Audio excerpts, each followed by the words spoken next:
He also spoke out, Dana, about the firing of those illegal immigrants who were working on his lawn, the landscaper's story that's developed over the past few days, or at least resurfaced over the last few days. What did he say? Well, you know, it's interesting, Wolf. This happened 3 days ago. Romney announced that he fired this landscaping company because they had illegal immigrants working at his house in Massachusetts. But today was the first time he's actually spoken out about it. I asked him whether or not he thinks it's a bit of a paradox that he did have to fire this company for having illegal immigrants at his house, yet he's campaigning so aggressively as somebody who is tough on immigration. He answered by saying, as a homeowner, he would have no way of knowing.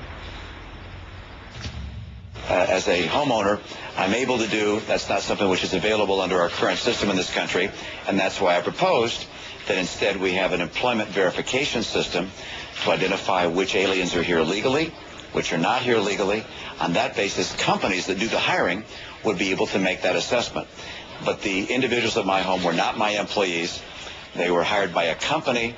The company made a mistaken judgment, and that's why I terminated the relationship with them. If I may follow up, sir, you're running as somebody who is a CEO who is really focused on issues like this, like judgment, not an average everyday citizen. So should people look to you as somebody who would have the judgment or perhaps take the extra mile to make sure that no illegal immigrants... And what's the extra mile?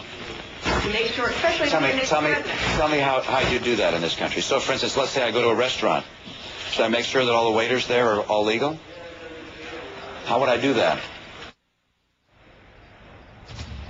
Now, of course, Romney did know that this very same landscaping company last year had illegal immigrants working for him, and yet he decided not to fire that company because he says he was reassured. But, you know, privately, Wolf, his advisors understand that, fairly or not, this is something that can potentially hurt him, and that has the potential to really hurt him because of the fact, Wolf, that fairly or not, this is a narrative that is continuing with Mitt Romney, that he says something publicly, yet that might not match with what he's doing privately or what he has done in the past.